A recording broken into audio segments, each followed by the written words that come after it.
All right, are you at all familiar with OCD? That's not what this video is about, but this entire video is a direct result of it. A few days ago, I realized I had never seen a low oil pressure light on this van. And normally when you key on a vehicle, all of the lights come on as sort of a bulb check. And I basically go down a rabbit trail here. For whatever reason, I just decided that I needed to know where the light was, if it worked, and all of the associated things. So it wound up resulting in a bit more work. And remember that dash bezel that we hot glued on? Well, that thing was pretty much destroyed in my process of trying to track down this light. So anyways, if you enjoy random videos of completely unnecessary repairs and a lot of side stories and getting distracted and whatnot, this is the video for you. Once again, it's a little bit longer. I try not to post super long videos back to back, but hey, you know, whatever happens, happens. So anyways, we're going to kind of jump into this here in the middle, and hopefully you enjoy.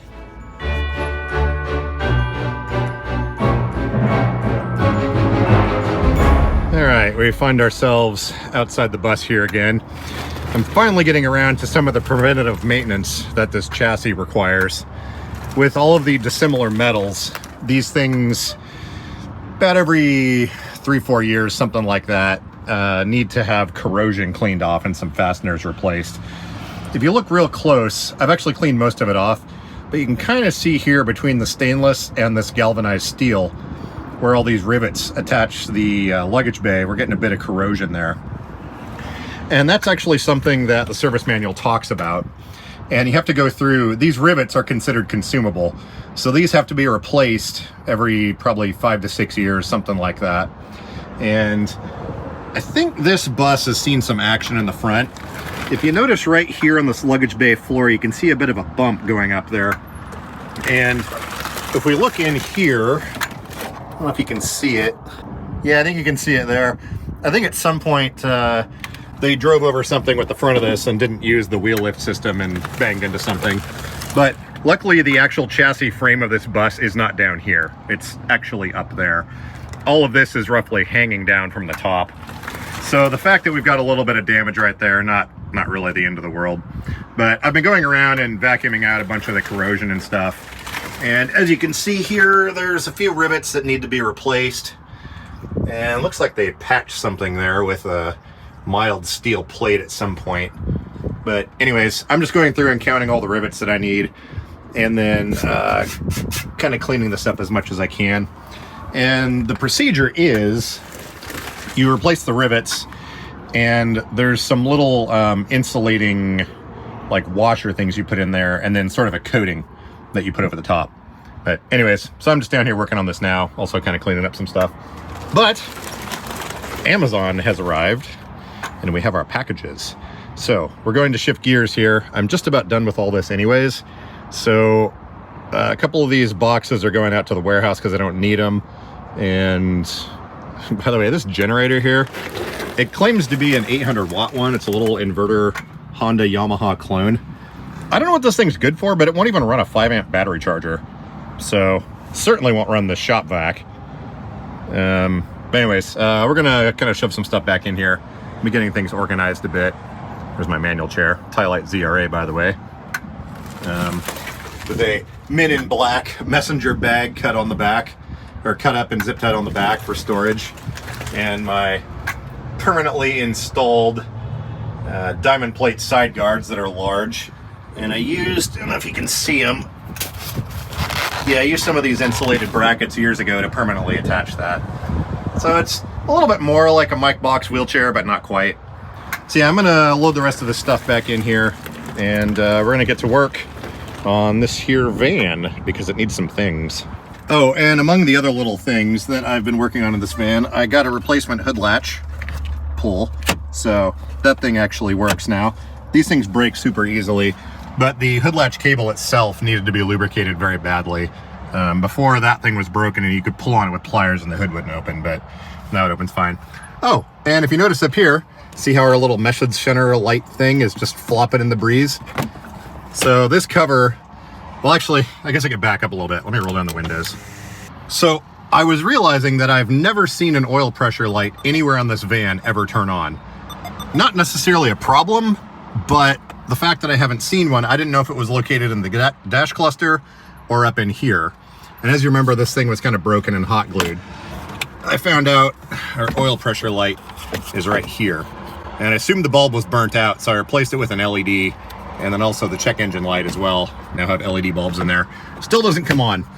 Turns out on these vans, the oil pressure sender is somewhat notorious for stopping working. Not very hard to get to, but anyways.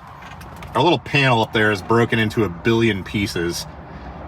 And one of the things I ordered was some CA glue. Oh wow, the carpet looks significantly worse on this camera than it does in person. I think it's just the angle of the light. Trust me, it doesn't look that bad in here. There you can see some of our hot glue there. But I'm gonna clean all this up, and I've got some CA glue, and we're gonna try and put this thing back together. I was looking around on eBay, and these bezels are like 140 bucks. And even those have been cracked and repaired. That's the problem with these vans. Like, everything is just made of plastic. And it's just not meant to last. I mean, the intake, the radiator core support, the taillight housings, a bunch of electrical connectors. I mean, I don't know, this van's like 20-something years old now, so anyways, we're gonna try and fix that. Oh, and also when I got this thing, it had a check engine light on. It was for evaporative emissions, which isn't really that big of a deal. But I did notice on the front of this thing, down underneath, there were some hoses dangling that were part of the evap system. Oh yeah, and I forgot. I installed the airlift, ride height controller. See? We've got a little thing down there now so we can adjust our rear shocks. I'm pretty sure I filmed a few clips of that, but one of the things we're gonna do is, I was underneath there yesterday rerouting some hoses, and we're missing a hose clamp on the giant vent line. So I'm gonna get out my big foam mat and slither down underneath here. It's right here, actually. I need to turn this wheel. We're gonna stick a hose clamp on there. But first off, there's a really easy thing for evaporative emissions that needs to be done occasionally, so we'll do that right now. I don't think it takes any tools either. And that would be a new gas cap. I consider these consumables, and with the O-rings and everything, it's just good to replace them every so often. Looks like a gas cap. I think this should just come off of here, maybe. Oh, even this whole door is plastic. Let go of that. There we go. So this one didn't look too bad, but there's some valves and O-rings and stuff down in there, and they tend to wear out with time. So let's do a quick compare here. And they appear to be the same. Let's cram the new one on here. There we go. Ooh, and it's got a nice rubber strap. It's not a hard plastic one. Fancy. Push that in there. Maybe. Here, go in. There we go. And ta-da, we have a gas cap. Sweet. Whoop. No, go in. That's a problem. So, maybe that's where my evap leak is coming from. They look the same. Does this one do the same thing? Oh, that one goes in there. Huh. Well, that's disappointing.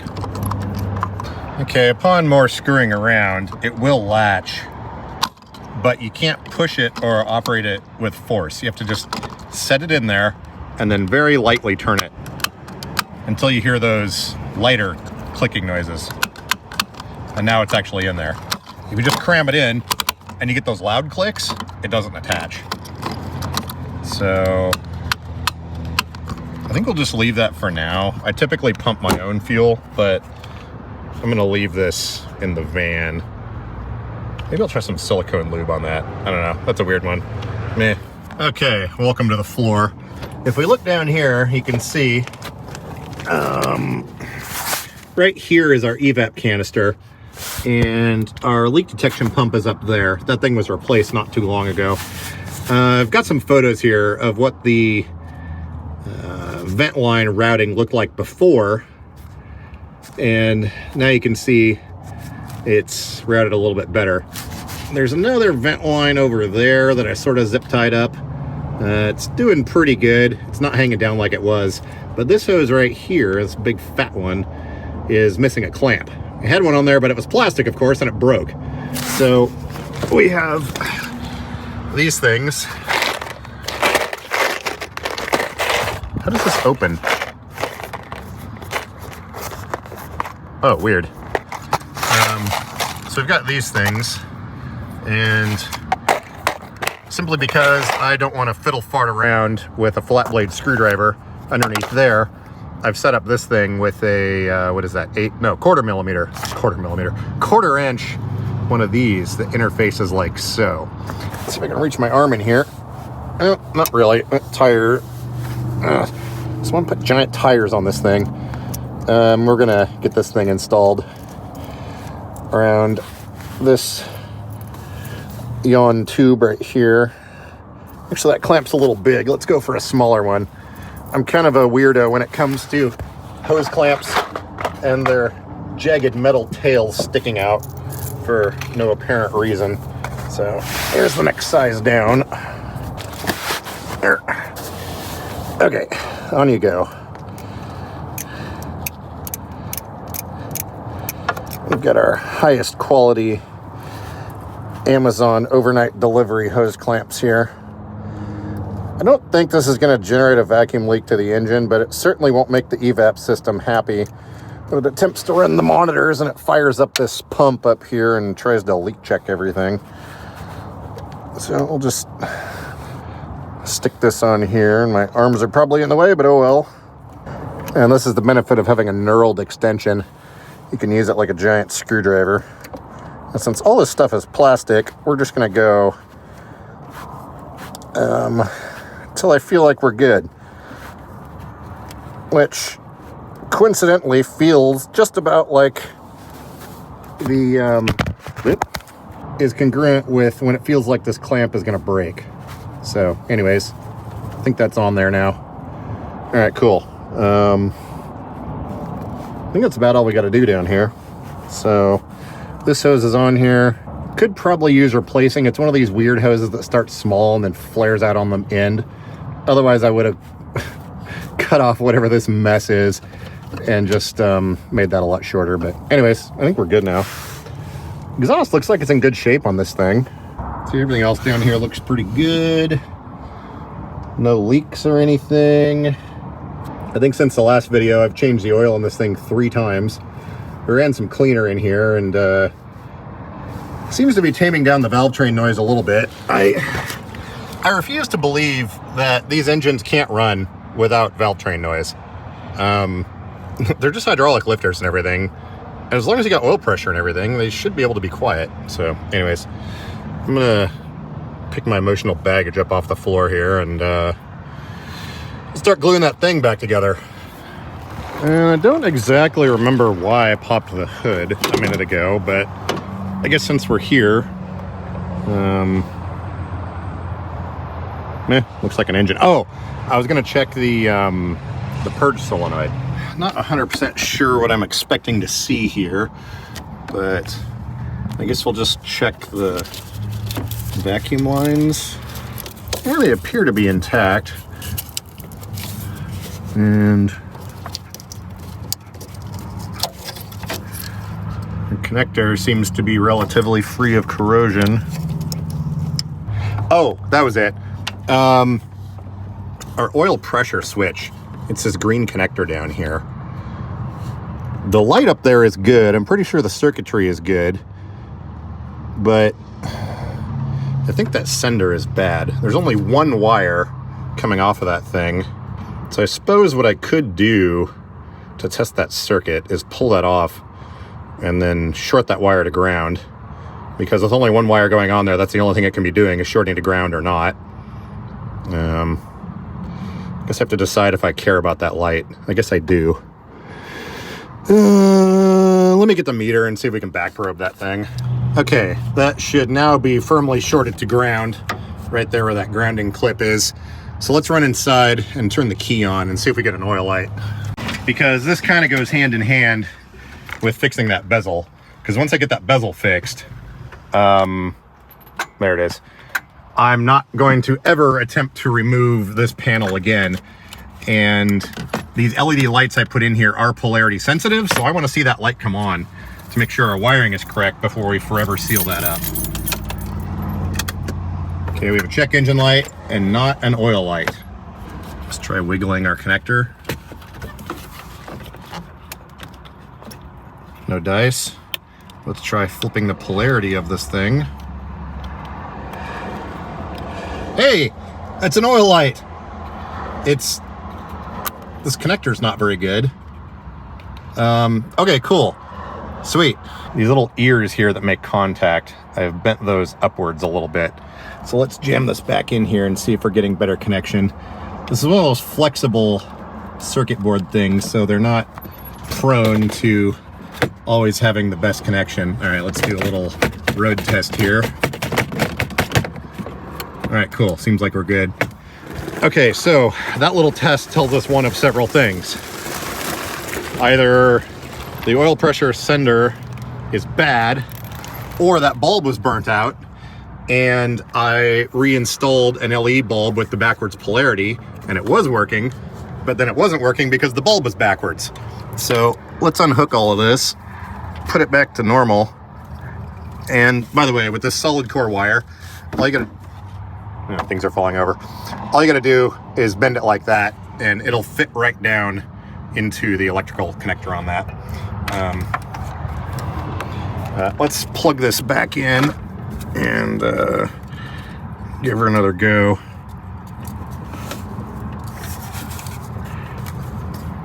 That connector feels spongy, really spongy. Maybe the pins in our wire are just not actually connecting. I sprung a leak.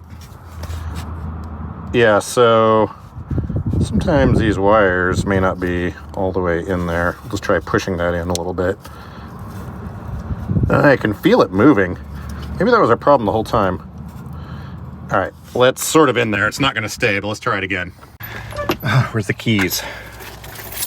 There we go.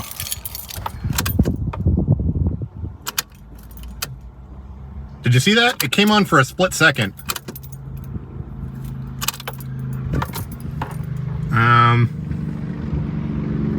Let's take apart that connector and screw around with it. Man, I got myself pretty good there.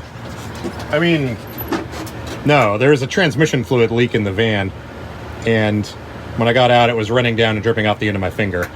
So I just used some fabric tape and a bit of paper towel so that when I put my hand down in there the next time, that transmission fluid leak will be absorbed by this paper towel as opposed to making a mess. Yeah, that's what that is.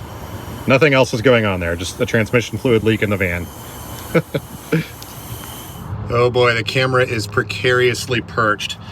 So since we have about 3 inches of wire down here, I'm gonna use this here knife because I can't find my picks at the moment. And we're just gonna bend. Oh, I should probably take my watch off when I have my arm right down there next to that alternator with that live battery feed. Boy, okay. Don't need to send my watch into arc welder mode. We're just gonna, can you even see this at all? Yeah, not really. I'm just gonna use this knife and we're gonna bend the pins in this connector a little bit. Okay, I think that's on there now. Blah, blah, blah, something, something. Let's see if that did anything. If it didn't, we're just gonna call it a day. At least for this job. Yep. Wait, was that? Pretty sure this, yeah, our bulb is fine. And I don't have any more patience for that. We know the circuit works now. Let's move on to gluing this thing back together.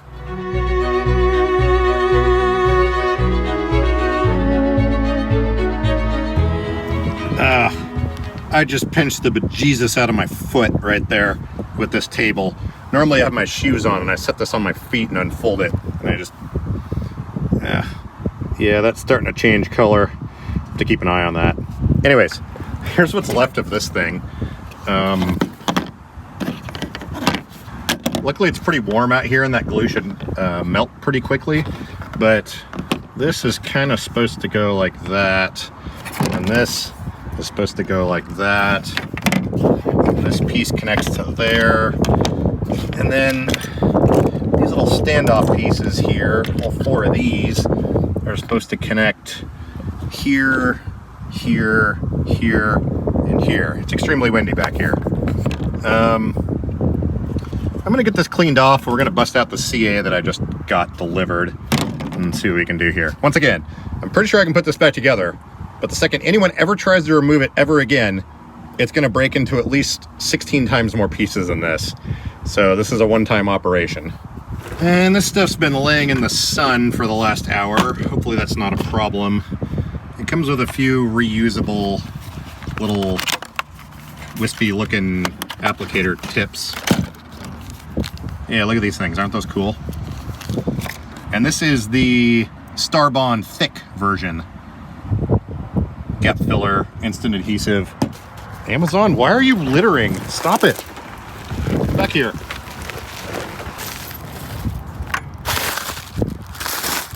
Oh man. That's gonna leave a mark. Yeah, this operation is going to require a bit more coffee. We're just gonna rock the J Street for now. Gotta wait till I run the dishwasher and re-clean the cold brew rig. Then we can cold brew up some more. Oh, usually I have a rule about not pouring coffee over this bare untreated wood. And this is our flavored stuff here. We're gonna add just a little bit of this. Yeah, chunky, so you know it's good. Okay, now we're ready for an hour of gluing. Okay, we've got some pieces here that are very carefully fixtured as they're drying. We just stuck them in the sun. I used a lot of glue on this. It's gonna take a while for it to evaporate and actually do stuff. But yeah, well, definitely a well-ventilated area. All I know is pretty much anything is going to look better than that. That's the back of that plastic there. So if we can get that cover mostly put back on, I think we'll be good. All right, let's put this away. Random piece of packing foam from some stuff. Super handy for rolling around on the floor. Disaster has struck several times, and we've had another piece here that wasn't even cracked just come off of this thing. So right now I've got this propped up with a piece of wood, and we're just gonna let that cure. I don't think there's enough hours left in this day to get this done. But anyways, I'm just gonna walk away and leave that alone. And then, yeah, I'm about ready to get the epoxy and mix it up. CA glue is cool and all, but epoxy, well, CA glue assumes you have tight-fitting pieces. At this point, we don't. I mean, look at these mating surfaces here. Yeah, these are not what you would call a tight fit, and for some reason they're covered in hot glue. So we'll give this one more shot, then I'm just gonna encase everything in epoxy. It's amazing how brittle this stuff gets. Actually, I guess it's not really amazing at all. Makes total sense. Okay, multiple hours later. Kind of failed at attempting to fixture up the other thing. So what I did was I took the circuit board that has all the lights in it and physically glued that to this piece. Once this is completely set up, which will probably be tomorrow, then if nothing else, I can at least use this to plug the hole in the dash. There's another piece that goes on across here and attaches over there. And I'm gonna try and install that after this is in the dashboard. But yeah, it's this plastic is way more brittle than I thought. Every time I touch it, more pieces break off. So yeah, something.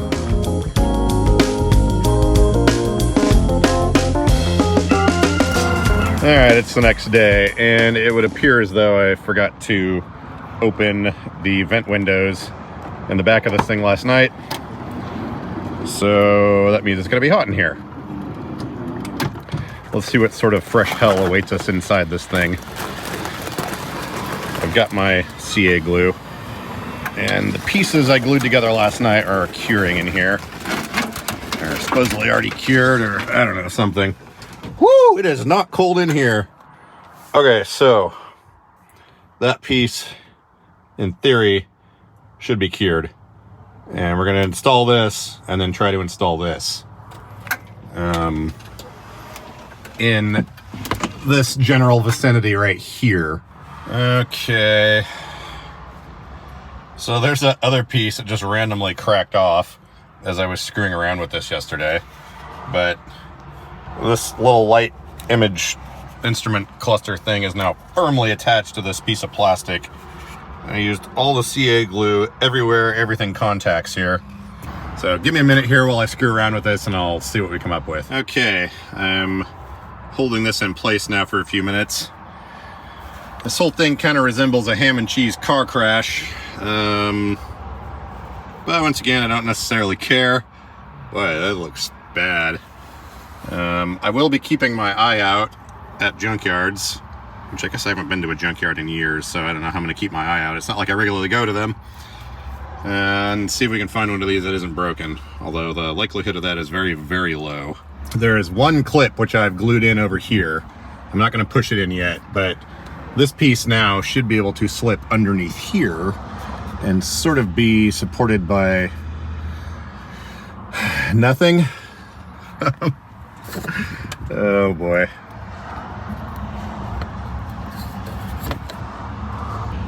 Oh yeah, that's quality right there. Okay, this side over here is glued up for the 17th time, and we're gonna let this sit here in the sun. I've pushed down this clip so we're beyond the point of no return. I'm hoping when I'm all done with this, I don't hit one bump and this thing just goes all Blues Brothers style and falls apart. Yes, all of this does look horrendous. Once this is all set up and done, I'm gonna go through here and clean off a bunch of this hot glue. And then I've got some paint that match, whoops, I should not be moving that. There we go. I've got some paint that matches this all pretty well, and we're gonna touch up some of this melty stuff here. But I'm not proud of this, but once again, we didn't have an oil pressure sender light, and that's the reason this whole thing started, was I had to rip this out of here because we needed a working oil pressure light. Whatever, I'll be back. Oakley dokley. We're gonna consider this done, and I'm gonna stop filming stuff. This piece is at least installed in here now, and there isn't a gaping hole in the dash. I've got one of the Q-straight things holding down this side. The way everything came together, these two pieces would not mate. So I took one of these clips, which just breaks under a slight breeze. Let me see if I can illustrate. Yeah, see?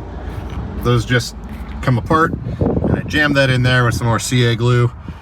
And yeah, so there we go. The oil light still currently does not work. I'm pretty sure that is because of a sensor. However, we have a nice bright check engine light now, and we do know that the oil pressure circuit works. Which is interesting because every so often, when I key this thing on, the oil pressure light will come on. So, anyways, that was the purpose of this whole endeavor, and accidentally destroying this and trying to put it back together was to figure out where that light was and or get it working. So, anyways, whatever. Okay, let's move on to the next thing. There's one more part we're going to install in this van. You ever have one of those moments where you're on a wheelchair lift getting in and out of your van and you drop something? Like a 30,000 milliamp hour cell phone battery bank? But then if you try to lower the lift back down to get it, you'll smash it. And it's filled with angry lithium pixies. Yeah, there we go. Once again, that's why I keep this horrendously long grabber stick around. Can I pick this up with this? I don't know if this is a good idea. We're gonna try it. Oh, it's too long. I'm holding it as high as I can and I can't lift it anymore. Oh, a little bit. There.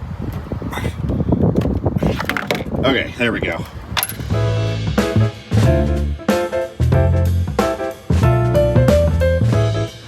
Quick little bit of background info. So this here is a throttle position sensor for that van. I worked as a drivability technician for a major brand of auto manufacturer for a number of years. And maybe I should turn the camera around for this story. Okay, there we go. So I have a degree in automotive technology, among other things, and I worked as a drivability technician for Ford and some other brands for a number of years. Now what drivability is basically diagnosing and repairing very strange problems. Like, no joke, customers would come in and say, hey, I've got this Ford Focus, and on Sundays when I'm driving to book club and it's raining outside, my car will die when I turn left. That was actually a fairly interesting one, but things like that are problems you try to track down. So with this van, everything runs fine. We don't have a check engine light. We cleared all the evap codes by tightening up that hose and rerouting lines and changing the fuel cap and all that. Although I think the fuel cap, the new one's more faulty than the old one. But anyways, if you're of the gearhead mindset from back in the day, right now when you're accelerating with this thing between about 1800 and 2900 RPM or so, it feels like there's a little bit of a flat spot in acceleration. It doesn't sputter, it doesn't cough, I can just feel, like the pedal feel. The mixture isn't just quite right, and then it catches at a certain RPM and it's fine. So, not a big deal, gas mileage is fine. I've just been going around and changing all of the parts that are known to fail or be old with known good ones. Now, in the year 2022, known good parts is sort of a misnomer, because I did buy this on Amazon. It is from a brand that is typically reputable, but in this day and age, the reject rate is insanely high on parts. Like, this throttle position sensor could very well be bad. So I changed the manifold air pressure sensor and a bunch of other stuff. I've tuned some things, cleaned some sensors, checked hose routing, all that. So I am just putting this in an attempt to make sure it's good before I actually bust out the software and start looking at the fuel maps on this thing. I will admit, having a vehicle that runs properly and is relatively problem-free is very boring. Not like I need to find things to do with my time, but to me it's just been an interesting project to see if I can figure out a very, very small drivability issue that doesn't really cause any problems. The only problem is I happen to notice it. So anyways, we're gonna jam this thing in there and see if it makes any difference at all. When I changed the manifold air pressure sensor, however, I did notice the way it ran was a little bit better for a couple of days. And I also was able to smell under heavy load pulling up a hill that the exhaust smelled a little bit different, which means the mixture changed. Now obviously there is a catalytic converter going on here. This particular engine does not have an EGR, so I don't need to worry about cleaning that. I'm thinking now actually that with I don't know why I tried to look at my watch. I think this van has about maybe 110,000 miles on it. It looks like it's got the original cat. I'm thinking at this point that our cat might be getting plugged up and we're kind of affecting things on the back end. Anyways, I say all that to say, we're gonna put in a throttle position sensor. Is it necessary? No, but this thing has piqued my interest and I'm trying to figure out little things here and there. So hopefully this one isn't bad. And even with the map sensor and this thing as well, I'm keeping the old ones in the glove box. Ordinarily, I always used to say, immediately throw away old parts. But in this day and age, getting parts that are good is almost impossible. So the quick version of that vehicle that was stalling when you turn left at a stop sign on Sundays when it's raining, turns out the way that vehicle worked, the engine control systems will run their own tests on the sensors to make sure they're good and everything. And what was going on in that particular scenario was this little old lady would drive to her book club on Sundays, and if it was raining, she would take a different route to get there. Because when it's raining, she didn't want to pull out onto this one highway because of lower visibility. So if it was raining, she'd take one route, and if it wasn't raining, stuck to my finger, she would take another one. As it turns out, the alternate route in the rain perfectly lined up with the drive cycle, and she didn't drive her car very often, maybe once or twice a week. And because of that, the vehicle is going to run its own tests on itself. So what would happen, it's raining, she has the defroster on, which runs the air conditioner, and that can affect your engine idle a little bit on a 4-cylinder. And also turning the wheel, the power steering pump, can also affect your idle. So what was going on is she would get in her car, drive just far enough, get to this one stop sign, and almost without fail, every time she drove the car and she went to this one stop sign, the vehicle would start running the O2 system like self-check. And what it would do is lean the fuel out or richen the fuel up, depending on, I don't remember exactly how that particular vehicle worked. But right as she took her foot off the brake and started making the turn with the AC on, the vehicle was running this test. And as a result of that, power steering pump, air conditioning, and suddenly an improper mixture would make the thing stall. That's all there was to it. It took quite a bit of time to figure that out, including driving the exact same route. But anyways, those are the type of problems that I love solving. We wrote up that ticket as NPF, no problem found, and basically drive a different route or go around the block once before you head out when you're going to book club on Sundays when it's raining. I love problem solving.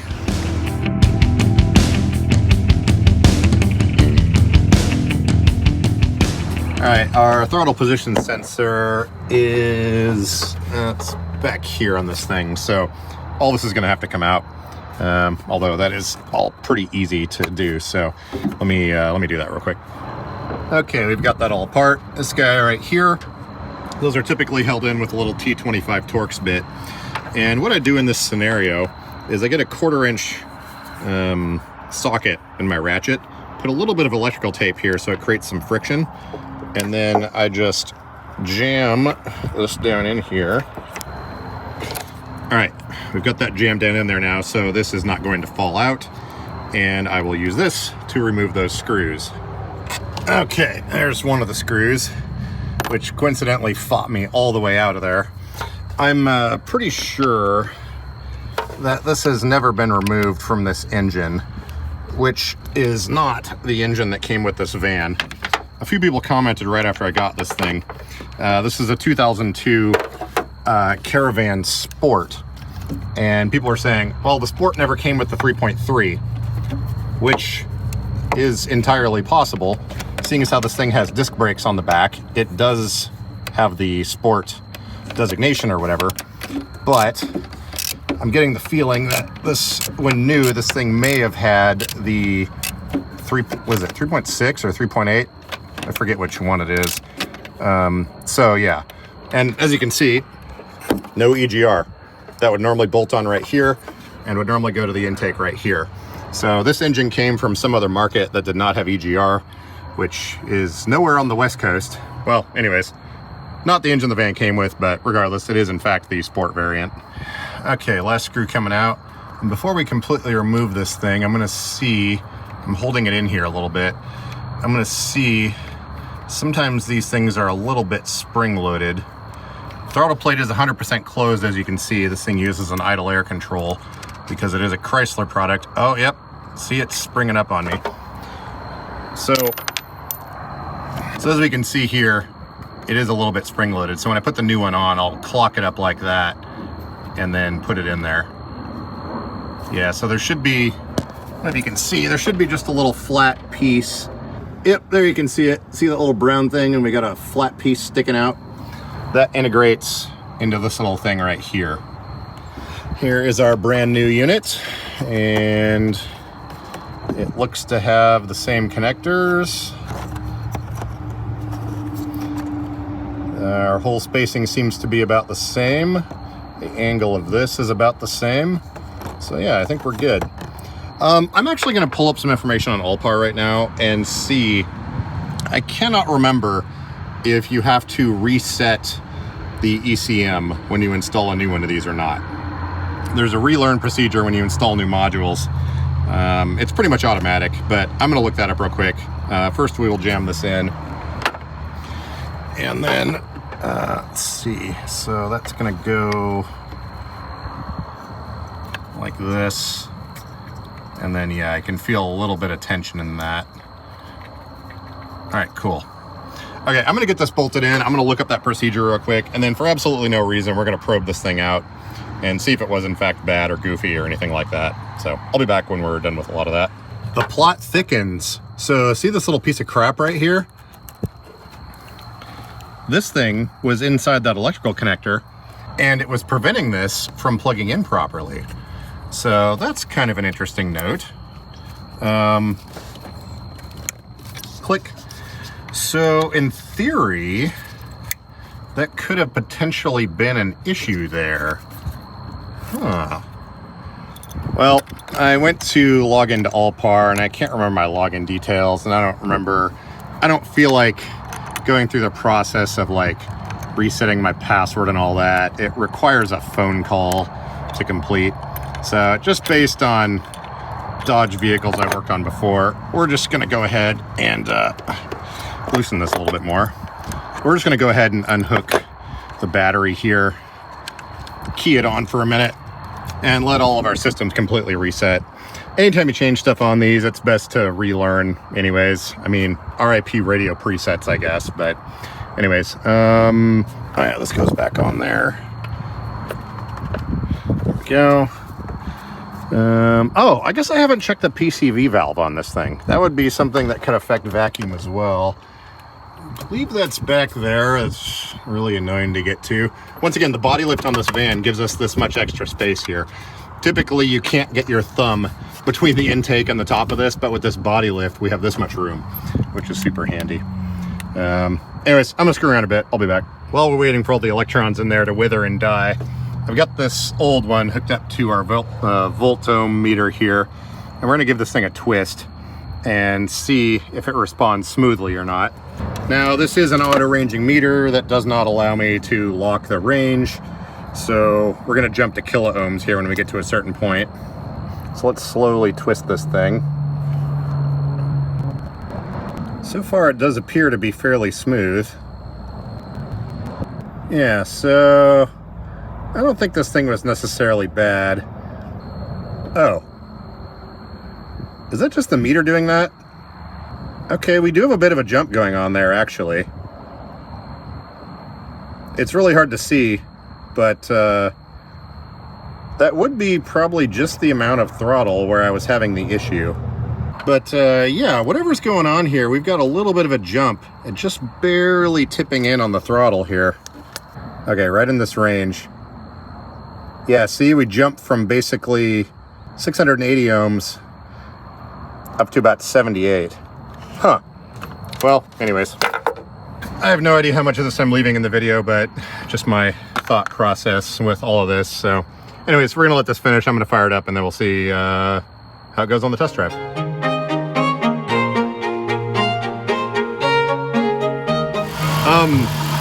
Okay, so once again, usually not a good idea to leave your tools sitting in here. I connected the battery and the engine just started itself. That is because of the remote start that this thing has. I was not expecting that. Something to think about, especially with newer vehicles or ones with custom alarms or things installed. To shut this off, all we have to do is press the brake. There's the tachometer. Okay, now it's off. I was not meaning to start that using the remote start, because that can affect our relearn procedure, but clearly it fired up and ran. Okay, let's finish connecting this battery. Yeah, so that kind of surprised me. It was one of those things, I was thinking about it for a split second in the back of my mind, and I was like, is this remote starter gonna do something weird? Okay. Let's put some tools away and go for a test drive. Okay, let's fire this up again, this time using the key. All right. I can't really film using this camera and drive at the same time. Let's just put those down there.